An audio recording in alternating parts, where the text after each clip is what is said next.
everybody.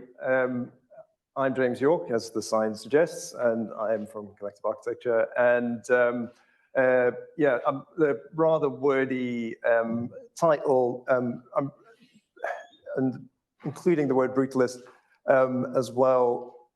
I'm going to basically talk about our towers that we're working on. Some of them are brutalist, some of them are not.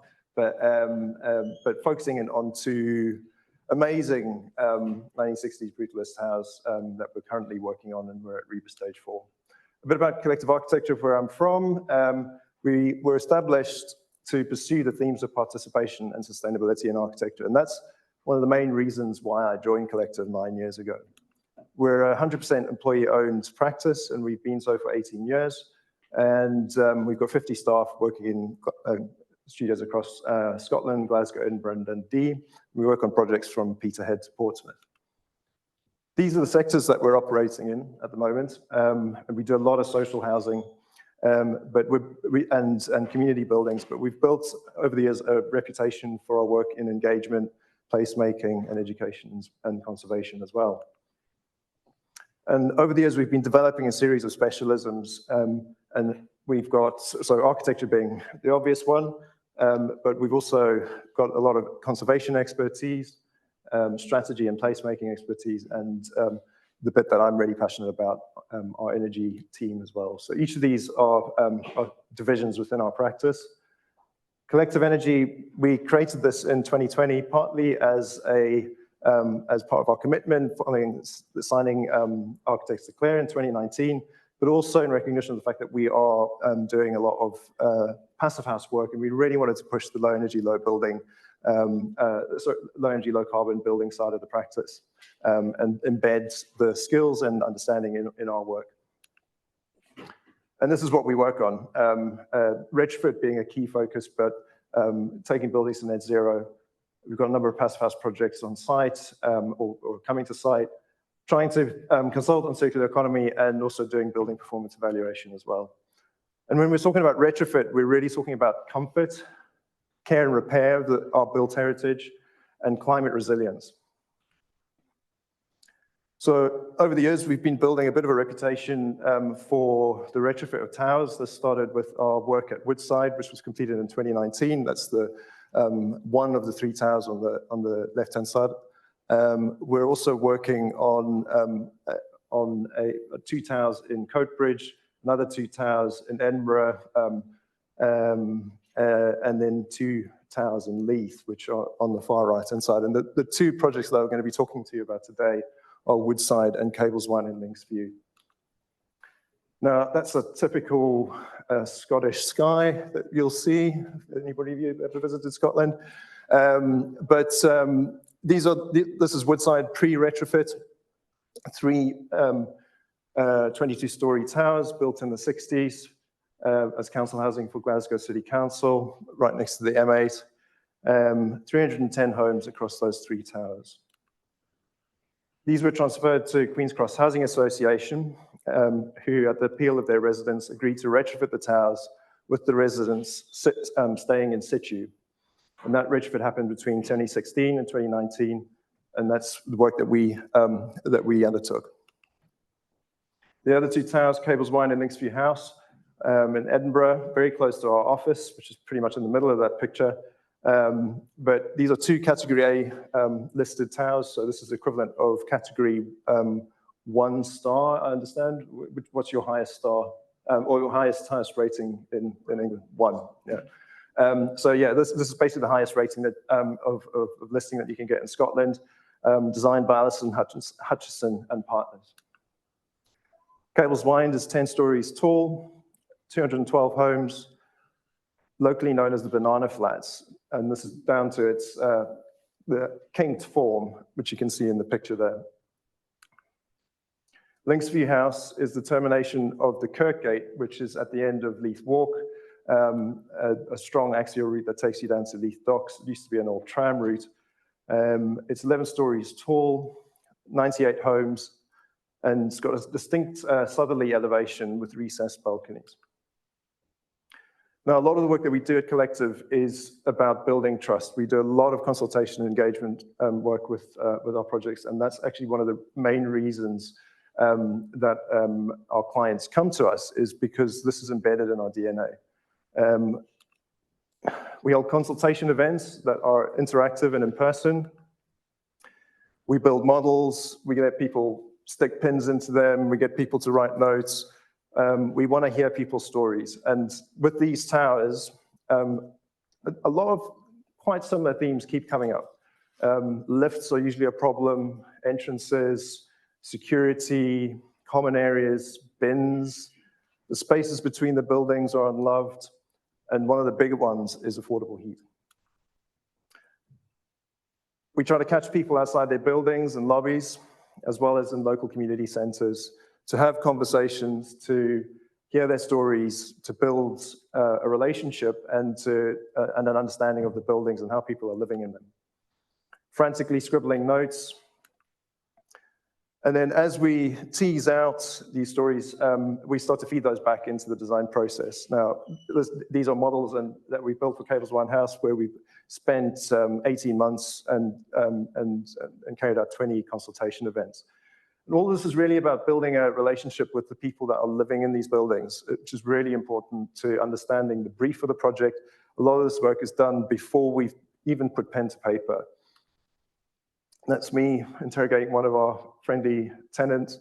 And I mean, the stories that get from people, I mean, these are people who are living in social housing, but they're incredibly proud of the homes that they live in. Tom, who I'm chatting to there, has completely fitted out his council flat with his own money. He absolutely loves it.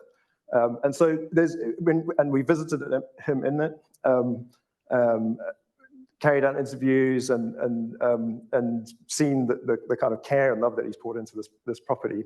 And we come away from that understanding that, well, partly what we need to do to try and make that space better, but also the care that we need to put into the work that we need to do to support those tenants and make sure that they don't become alienated through this retrofit work. So we're there to ask questions, to listen to people's stories, be present, and build trust. Through working on Cables Wind and Linksview, we wanted to basically try and expand our reach. So beyond the consultation events, what we felt was that we wanted to hear more voices. We were starting to get the same people coming forward. So what we did was, when we're doing our placemaking studies, we work with the Place Standard tool. Has anyone heard of the Place Standard tool? But in Scotland, this is something that we've been working on this with Scottish government, but it's used as a tool for assessing the quality of a space and a place. So we use this on a lot of our new build projects. Given that this was a retrofit, we were like, well, it's not quite appropriate. So we need to ask a different set of questions. So we developed the Home Standard tool. And we wanted to really focus in on how are people experiencing the place that they live in, how comfortable are they, how safe do they feel, can they move around, do they have access to outdoor space, how adaptable is the home that they live in. Do people feel like they can grow old in that space, or do they need support if they're unwell? Yeah, how safe do they feel? How healthy do they feel? And how much control do they feel and agency as well? So we developed this tool. We did leaflet drops. We did visits to different tenants, and we also launched it online as an app, an accessible QR code that you could get to a website. Doing that spiked our engagement 300%. It was a total game changer. And what it did is it gave us some really, really helpful data in a medium that was actually really easy to translate, that we could then feed back to the residents. So that's what some of that data looks like. Cables One House, Linksview House, two almost identical buildings in the way that they've been constructed, concrete cross walls, precast concrete cladding. Key difference is that they are heated in very different ways. Cableswine has a communal heating system that's on its knees. Linksview House has individual gas boilers that have been stuck to this amazing concrete, with gas pipes that have been stuck to this amazing concrete facade. And what you're seeing there is the fact that people in Cableswine have heat with rent and heavily subsidized at that. Linksview House, people don't. And this became a kind of running bit of understanding that in terms of people's experience of their homes and how that is so different between these two towers. It's not just about the kind of quantitative data. Some of the qualitative stuff is also incredibly informative. People's homes were incredibly drafty.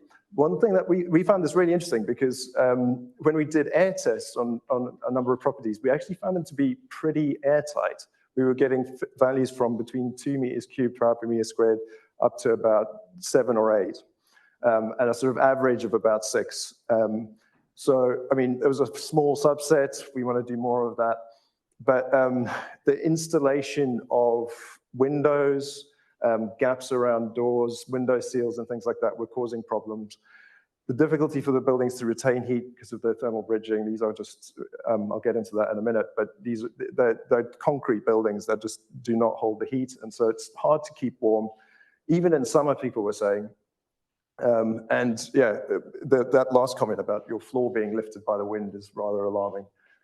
But they're very exposed buildings, and so the climate resilience starts to become a key consideration, and how do we insulate people from a changing and more intensive climate?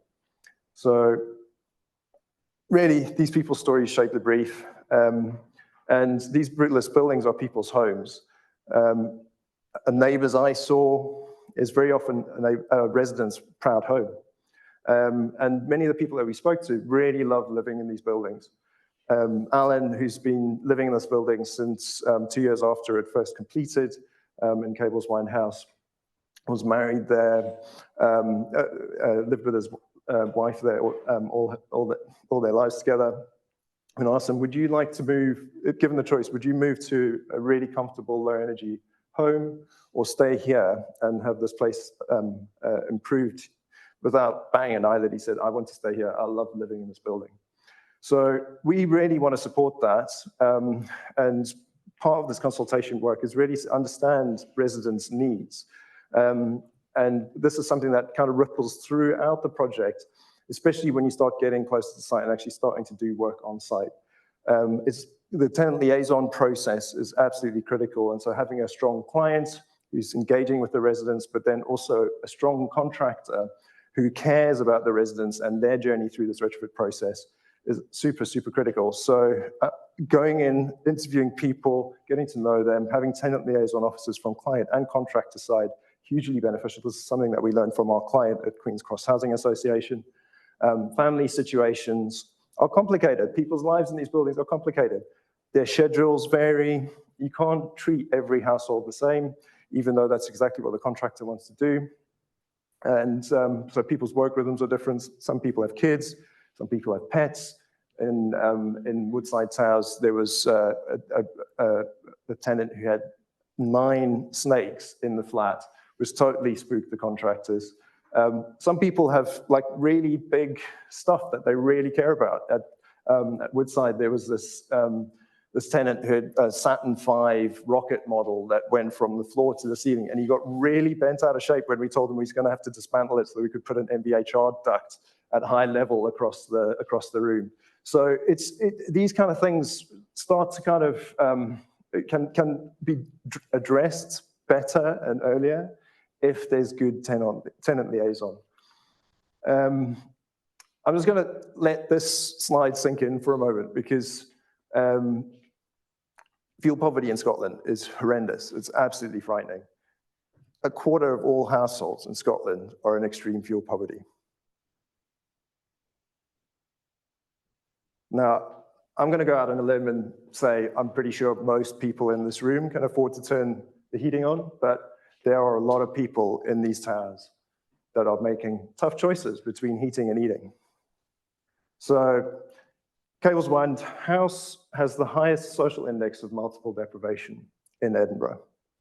Linksview is not far behind that. So the work that we're coming in to do is potentially life-changing for the people that are living in these buildings. And this is at the forefront of our minds when we make choices about how we treat these buildings. And to us, based on our understanding, our modeling, Fabric First is the optimum way to address this. Another key strand is care and repair. So both towers and Leith are Category A listed. Our challenge is how to upgrade these buildings to meet the needs of today's residents whilst respecting these brutalist icons. Enhancing their presence in the urban context, their cultural value and heritage, and addressing their existing condition. These buildings have suffered from a lack of maintenance over the years, but we actually, at Sydney River Council, have been a phenomenal client in their ambition for how they want to make good. And so we've got to balance all of that against the necessary improvements to address the significant changes that need to be made to these buildings. How do you insulate a Category A listed Brutalist tower block? Very, very carefully, I think is the answer. And what we've done is we've looked for opportunities where we can add insulation externally, but respected the key significant elements. Now, Laura talked about the heritage significance way more articulately than I can earlier, but our conservation team did a fantastic job of reviewing the building and identifying the key elements that carried the greatest heritage significance and the opportunities, areas of the building that presented opportunities for change. And so looking at this image, the galleries here, which were effectively, these are walkways that people access their flats up and down and through. They were open air spaces, but they were deemed a lower heritage value, and so this signaled to us that actually there's an opportunity here to do some work in that space.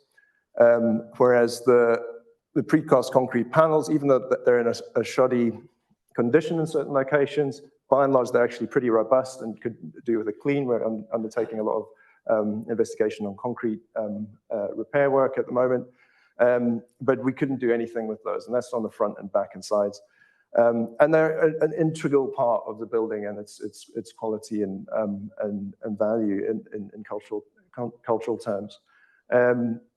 And so on those facades, we're needing to use internal wall insulation. And then on our punched facades, on the balcony sides, the outer skin we can't touch, but the stair and lift shaft and the recesses, we have opportunities for improvement. So there we're actually taking an EWI approach to those recesses, which starts to unlock opportunities to add vibrancy and color and find the joy.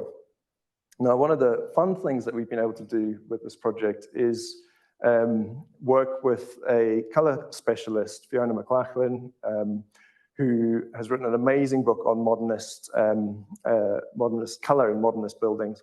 And she's an architecture tutor at ISALA. And she painted this beautiful painting called The Lives Within, partly as a kind of provocation and a statement to say, well, actually, the real color in these buildings is the people who are living in these buildings. So that really was a kind of a wonderful cue for us to do further collaboration and exploration. This is looking at the kink in the banana and what actually happens when you add color in different ways, depending on how you look at the building. What do you see? What becomes more pronounced depending on whether the color is on the cheek or on the soffit of the recessed balcony? And so really thinking about approach, how you walk around and move around the building and how you appreciate it. And then with Links View House, you approach it much more directly. And so you've got a different approach to the color with more kind of a kind of more holistic cheek, soffit, and recess color matching approach, but still variation across the facade. And the kind of tones and colors, we worked with Fiona on that as well. But also with the residents. So at this stage in the project, we went back to the residents and held workshops where we gave people of all ages the opportunity to experiment and play with color and engage with the facades. We gave them cutouts of different facade elements. And I mean, it was really, really heartening to see how people became inspired, felt like their agency was being respected and felt heard in terms of that process. So when these buildings were being built, they would have been at the forefront of innovation. 1960s, from the 1950s onwards, there was a real drive to build towers. A lot of it quite politically motivated, but there was a need to rehouse people, move people out of what was called slum housing, and build quickly and build tall. So there's this kind of concentration of industrialized building in this period. But these buildings basically were being built with concrete, poured in situ, precast concrete. They had indoor toilets, which was a novelty for a lot of people at that time. Hot and cold running taps coming to their kitchens and bathrooms. People coming out of the slums and the Gorbals. This was kind of life-changing stuff. But in spite of the so that's I should say that's the two of the three towers in Maryhill, Woodside, going up there. Precast concrete cladding panels and concrete superstructure. And this is Cable's Wine House, poured concrete cross walls and slabs, clay pot concrete slabs with precast concrete cladding panels. But in spite of these innovations in terms of like structural structure and heating in Cable's Wine and Linksview, we looking at the archive information, we found out that they had electric heated screeds in all the living spaces, and electric heated vent systems as well. So really, really interesting and creative innovations, communal ventilation systems, lots of asbestos, which was a great material back then. I think we kind of know a few things about it now. But yeah, I mean, the thermal bridges are absolutely brutal. It's like these buildings are like, people are just living in a thermal bridge, basically. And with that comes a host of problems. So indoor air quality and environmental quality has suffered significantly over the years. There's been loads of different interventions to try and remediate that, including like really thin bits of EPS insulation and plasterboard being stuck on internally and things like that. But yeah, a lot of this stems from just the inherent nature of the building fabric. And these are hard to heat homes. So what does innovation look like today? What can we bring to the table in terms of innovating? And for us, innovation isn't necessarily about creating something new or inventing something new. It's actually about how we bring things that are already at our disposal together in creative and innovative ways. And so I think all of us in this room are innovating in the projects that we're working on in some way or another. And I think it's important to recognize that. And the other key strand of that is that how do we do this in a way that actually supports the health and well-being and addresses fuel poverty in these buildings, given the sensitivity of the social housing tenants.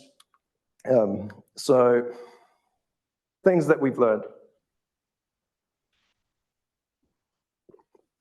Scale enables efficiency. Form factor, I mean, these are big buildings. And they're already pretty good in terms of form factor. But at Woodside, we were able to enclose the balconies on one facade and basically wrap the building in insulation. That simplification saved 20% on our form factor, which meant that we could actually shave down the amount of insulation we needed on the building as a whole. That's a huge win in embodied carbon terms. This is way before we were even talking about embodied carbon, but it's a big win in cost terms as well. And it starts to present opportunities. So up here we go from a recessed balcony, lots of heat loss, less heat loss, and a sunroom. And then on the projecting balcony facades, we've got an oriel that's created, which is like a winter garden, basically. And we're wrapping our insulation around the projecting slab with the balcony upstand chopped off.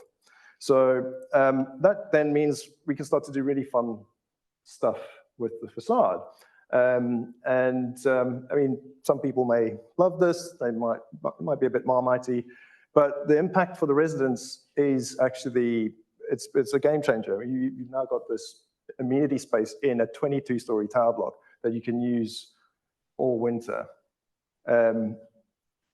So Links View House, Cables One, we've got these really kind of the classic streets in the sky set up with a bit like Park Hill. Anyone been to Park Hill? We can't drive a milk float down these ones, but these were basically walkways, access galleries that got you into a flat through the way, up the way, or down the way. And we realized pretty early on, we did a lot of modeling to see if we could get it to work with retaining the walkways, which are open air as it is. And then we eventually said, look, it's going to be way simpler and way better to actually enclose those balconies. And the form factor improvement, 24% on Links View, 31% on Cables One. So, and again, these things start to unlock opportunities. So we can now actually take a space that actually feels a little bit oppressive and make it more colorful, make it more vibrant, make it warmer, more comfortable, and start to add some kind of architectural vibrancy as well. Heat networks can be good, but they're not always the best solution. So Cables One has got a heat network, but the nature of the building meant it had to be installed in a specific way that meant all of the bits that you needed to get access to be serviced were completely unreachable if you could not get into that flat. This heat network is now effectively quite unsafe because you've got heat interface units that haven't been inspected and maintained. And there's high risk of it basically failing completely. And consequently, we've got a client that is now actually dead set against heat networks. They have said they do not want a heat network in any one of their buildings. But so, I mean, we did a lot of work. We came to the project and we were like, well, we actually see the value in this, but we also understand the constraints. Like there is no space to get services in there beyond what we're trying to get in there already. So we needed to consolidate electricity, comms, data, plus get some MVHR units into those corridors as well. I'll come to that in a bit. Then getting a heat network routed through that just was nigh on impossible. So the message from the client was keep it simple, and the brief for us was, well, how can we get that to work with high heat retention radiators, off-peak economy 7 controls, and a phase change material, Sunamp type hot water battery. And so key to that becomes how we design the fabric of the building. So setting clear performance targets. In Scotland, we've got the energy efficiency standard for social housing, iteration 2, which requires social landlords to upgrade their homes, the homes that they manage to EPC band B by 2030, I think 2032. That's going to be superseded by the social housing net zero standard, which is less onerous and is more of a kind of EPC band C, but it starts to set metrics for performance. But the figures that you're seeing there are based on LETI, which we were actually focusing quite closely in on at that time. But overall, what we've been able to do is talk the client into adopting a LETI exemplar benefits-informed retrofit approach. And all of that is geared towards fabric first. Now, everybody loves a pie chart, or is it just me?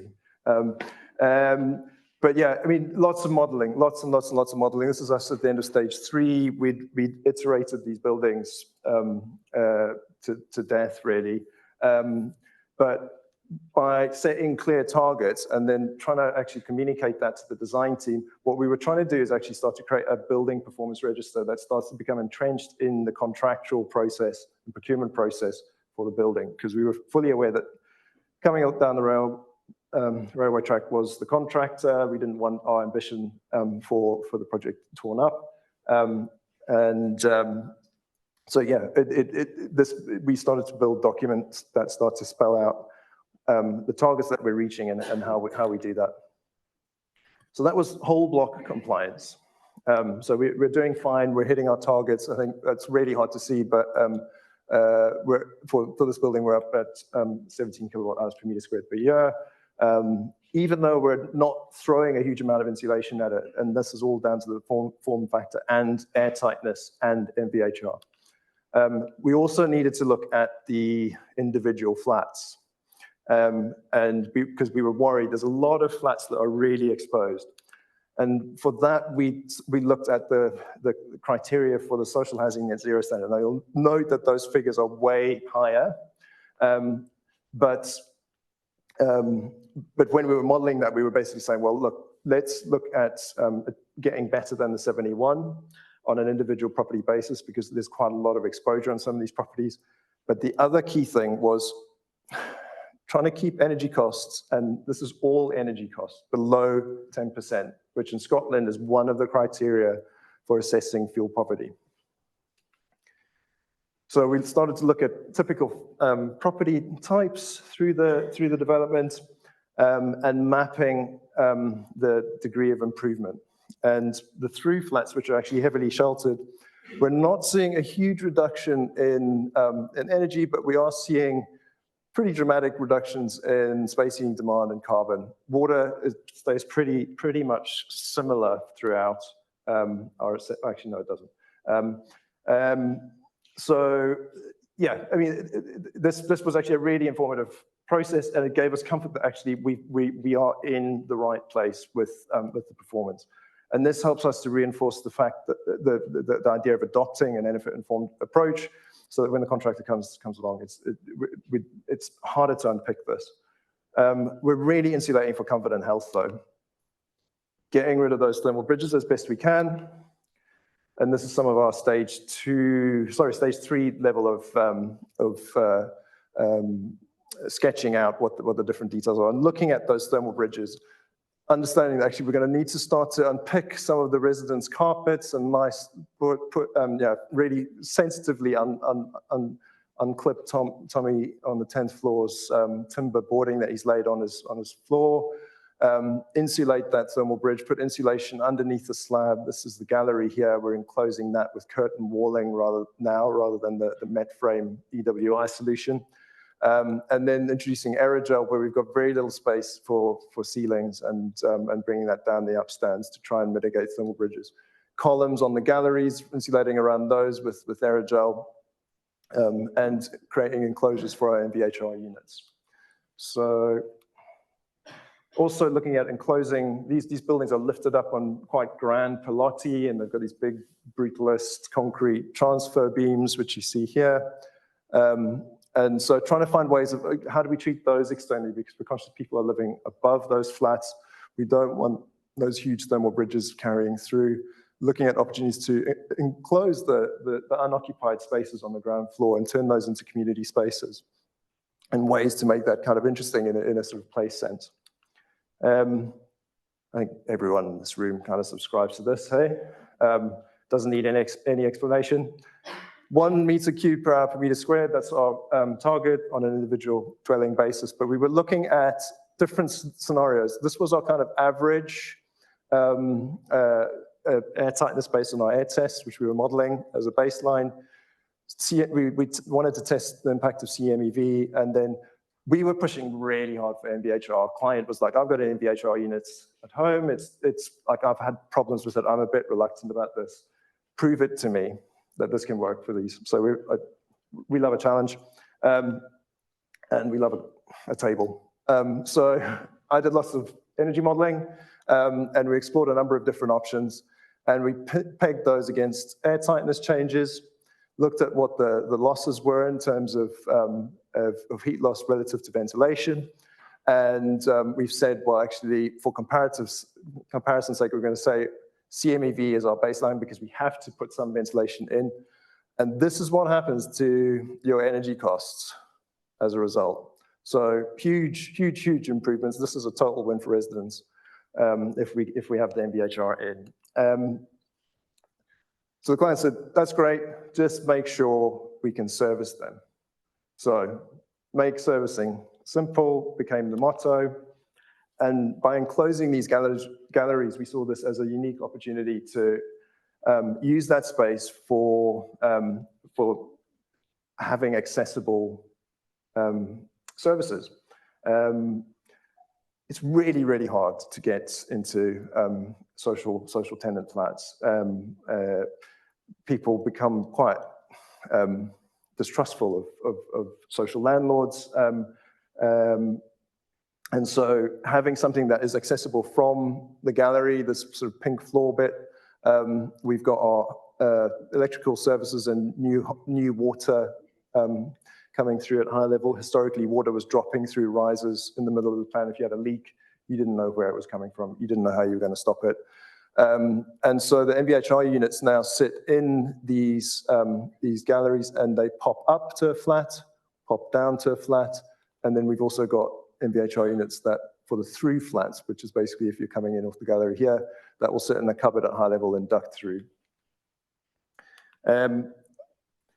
This is where we got to for our different options. Option one is our CMEV.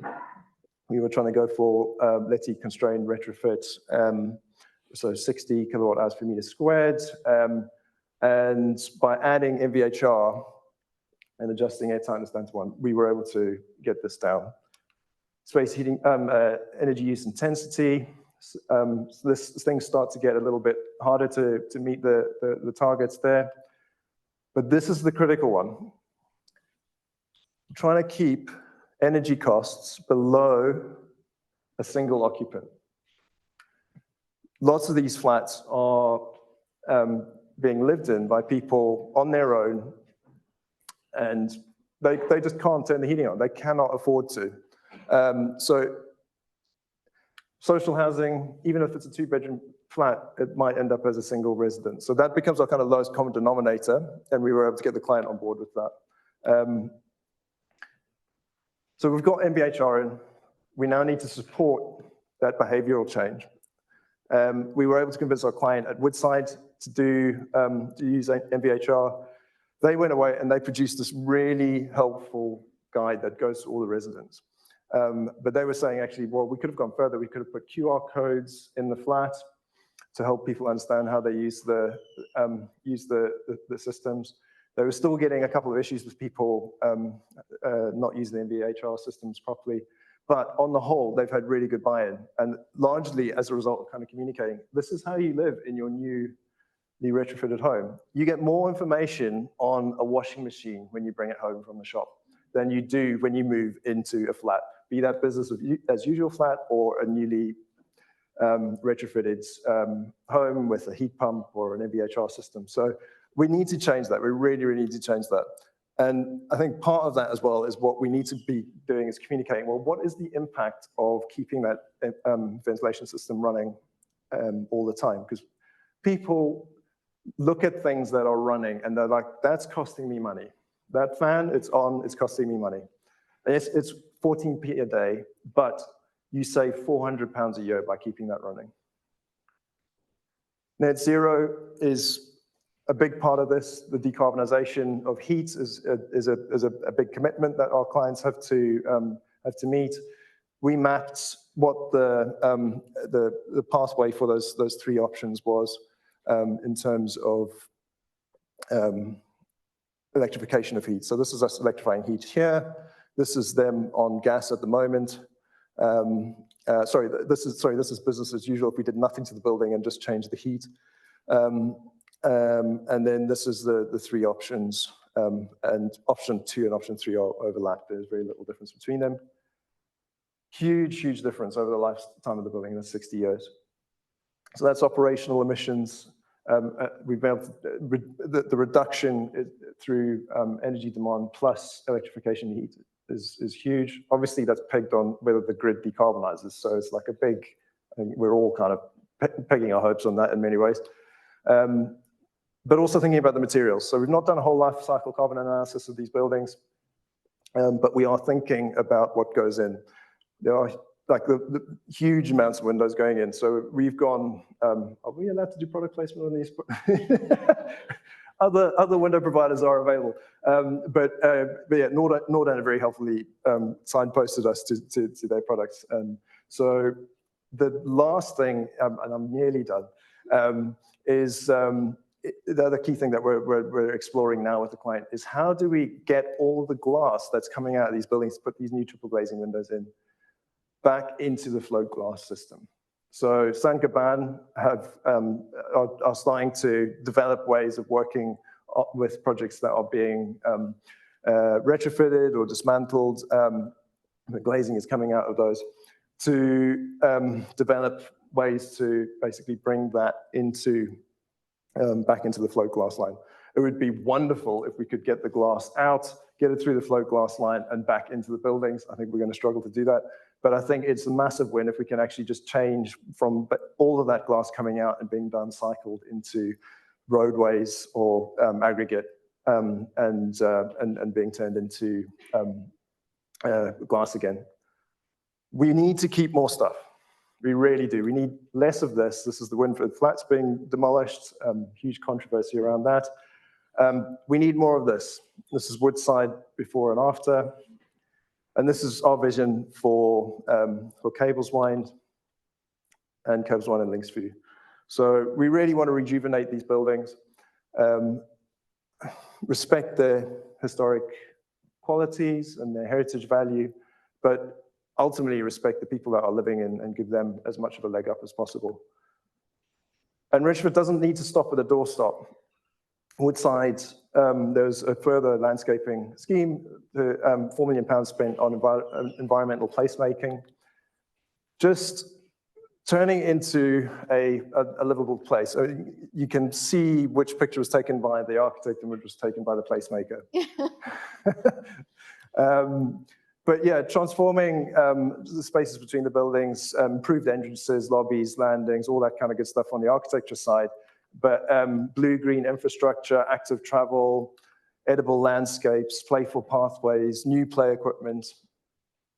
These buildings transformed people's lives when people first moved into them.